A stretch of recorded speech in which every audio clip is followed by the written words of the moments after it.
So the question was, can money in and of itself be corrupt or evil?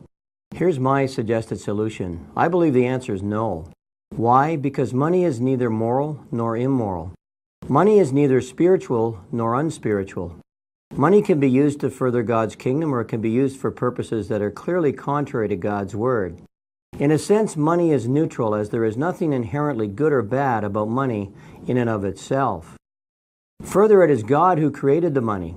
Take a look at Psalms 24, 1 and 2. The earth is the Lord's and everything in it, the world and all who live in it. And it is God who owns the money. In Haggai 2:8, God said, "The silver is mine and the gold is mine, declares the Lord Almighty." So therefore, money in and of itself cannot be considered corrupt or evil. However, God is very concerned about our attitudes or motives towards money and material things. For example, the Apostle Paul warns in 1 Timothy 6, people who want to get rich fall into a temptation and a trap and into many foolish and harmful desires that plunge men into ruin and to destruction. For the love of money, Paul said. He didn't say money was a root of all evil. He said the love of money, that ungodly attitude towards money, that's the problem. Again, he said, for the love of money is a root of all kinds of evil. Some people eager for money have wandered from the faith and pierced themselves with many griefs. And it's interesting, in the last verse there, Paul said, some have wandered from the faith. He's talking about Christians. And so even Christians can have a problem with the love of money. And if they do, they will likely wander from the faith, and they won't do things God's way. They certainly will not manage money God's way. Here are some, digging down a little deeper, here's some indicators of the love of money. And they would include the following. And you may want to, just as we go through this, just ask the Lord to speak to your heart if any of these apply to you. The first is excessive hard work. Second, very limited or no time with God each day. Little or no involvement in ministry. Giving very little to God's work. And a lavish or selfish lifestyle with no desire to seek God's will. And the parable of the rich fool in Luke 12 is a good example. He was the guy that had the huge crop come in one year from his barn, from his farm, and rather than looking to God and saying, Lord, what do you want me to do with all this surplus you've given me? He just decided to tear down his barns and store everything up for himself. In other words, his problem was he was hoarding, he was trusting in money and material things, and he was very selfish.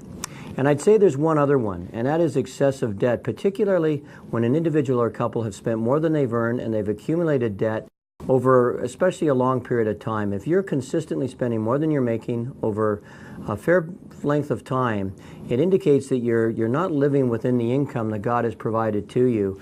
And that can be an indication of having an issue with the love of money and material things, and just wanting more and more and going beyond by the way of debt and buying things that you cannot afford.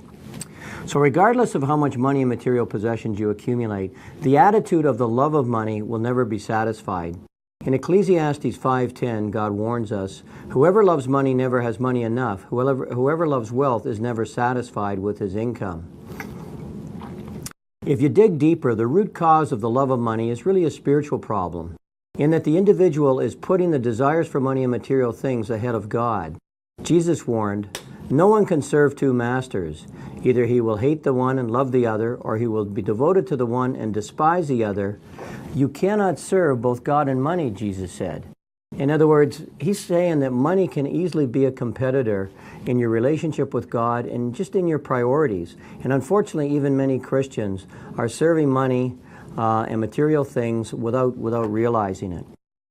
Some other spiritual problems that can give rise to financial problems would include the following: covetousness, lack of contentment, greed, selfishness, and pride. And we'll go into some of these in more detail later. Some godly attitudes with respect to money and material things would include contentment, giving generously, unselfishness, thankfulness to God, of course, and humility. So here's a question. Is it wrong for a Christian to have a lot of money? Explain your answer. The video will stop. Discuss it if you're in a group. Write down your answer, and then click on the next video to answer this question. Is it wrong for a Christian to have a lot of money?